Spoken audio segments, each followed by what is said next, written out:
भगवान देवाधिदेव महादेव को जल चढ़ाते हैं। उसके 5 अलग अलग तरीके हैं। बहुत सावधानी से सुनना कथा, आपकी और हमारी जिंदगी की सार्थकता को सिद्ध करने वाली कथा। आज पंजाब की इस पवित्र भूमि पर अगर यह प्रसंग निकला है तो इसको आप अगर सुनेंगे तो आपका जीवन सार्थक होगा।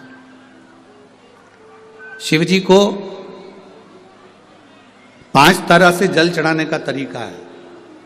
जैसे पंचामृत होता है, दूध, दही, शहद, घी, शक्कर, ये सब पंचामृत के अंतर्गत आते हैं। उसी तरह शंकर जी को 5 तरह से जल चढ़ाने का क्रम वर्णित किया गया। अब उसको समझेंगे, बहुत सावधानी से समझिएगा। पहला, जल लेकर आए, सीधे डायरेक्ट शंकर भगवान के शिवलिंग पर चढ़ा दिया। यह प्रथम जल का चढ़ाने का तरीका।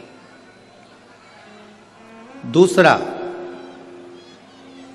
जहां से पानी बहकर जाता है, जहां से जल बहकर जा रहा है, उसके ठीक विपरीत जल उत्तर में जा रहा है, आप दक्षिण में खड़े होंगे और दक्षिण में खड़े होकर उत्तर की ओर मुख करेंगे और शिव जी को जल समर्पित करेंगे। यह रोग मुक्ति करने वाला है और हमारे रोग पर हमें विजय प्रदान करने वाला है। यह जल चढ़ाने का तरीका। एक, सीधे मंदिर में गए, लोटा भरकर जल उठाया, शिव जी को चढ़ा दिया।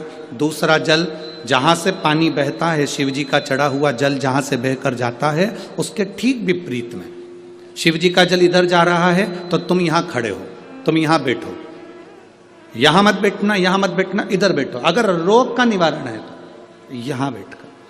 तीसरा, अशोक सुंदरी से जल चढ़ाते चढ़ाते शिवलिंग तक लेकर जाना और शंकर भगवान के शिवलिंग पर पूर्ण जल समर्पित करना। यह तीसरा तरीका। यह कार्य की सिद्धता के लिए। हम जब किसी से आस ना लगाकर परमात्मा से विनती करते हैं तो वो विनती करने का तरीका। तीसरा। चौथा, शिव जी पे चढ़ा हुआ जल 5 जगह पर समर्पित करना। गणेश जी, कार्तिकेय, अशोक सुंदरी, शिवलिंग और जलाधारी। ये चौथा क्रम है। जब जिस नारी का, जैसे एक पत्र है, देखिए,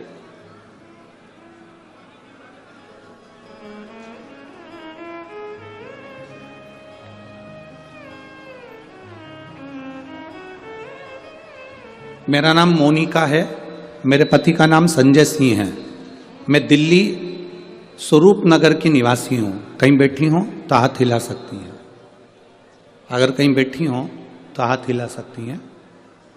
मेरा नाम मोनिका है, मेरे पति का नाम संजय सिंह है। मैं दिल्ली स्वरूप नगर की निवासी हूँ। मेरा फ़ोन नंबर ये है। कहीं बैठी हैं? अच्छा, सीढ़ी पर। ठीक है, आप हाथ हिला दीजिए। श्री शिवाय नमस्तुभ्यम। ठीक है, कैमरे वालों को दिख गया है ना? ठीक है। भोले बाबा की कृपा का मैं क्या वर्णन करूं गुरुदेव। आप जो जल चढ़ाने का तरीका वर्णित करते हो, अगर उसको नियम से धारण करने वाला व्यक्ति होता है तो बाबा सुनता जरूर है। गुरुदेव, 2013 में मेरी शादी हुई, मुझे संतान का सुख नहीं हुआ। 10 साल हो गए, औलाद नहीं हुई।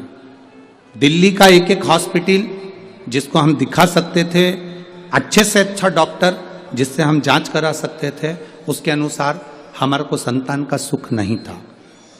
आयुर्वेदिक डॉक्टर, अंग्रेजी दवाई, होम्योपैथिक सब कराई, IVF भी कराया तो भी संतान का सुख नहीं आया। आखिरी में डॉक्टर ने कह दिया, इधर उधर मत भटको, तुम्हें संतान नहीं होगी। जिसने जहां कहा हम वहां पर भी गए, गोदी भरवाई, झोली भरवाई, पर संतान नहीं है। गुरुदेव, मेरे बाबा की कृपा किसको कहते हैं? आपने बेलपत्री के वृक्ष के नीचे जल चढ़ाना, उसमें से जल बचाकर शिव जी को समर्पित करना, सफेद आंकड़े की जड़ का प्रयोग करना, ये बताया था। और मेरे बाबा की कृपा से मेरा गर्भ ठेरा।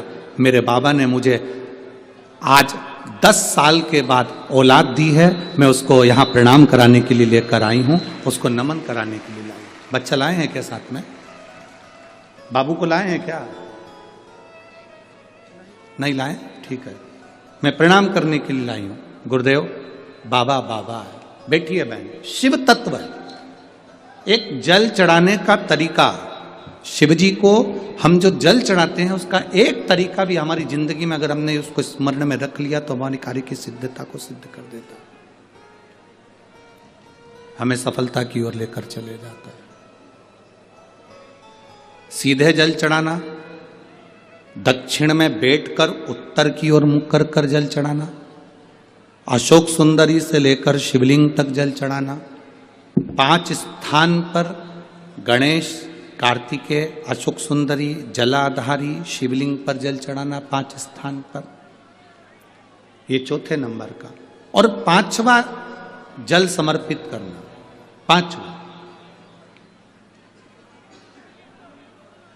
5वें नंबर का जल।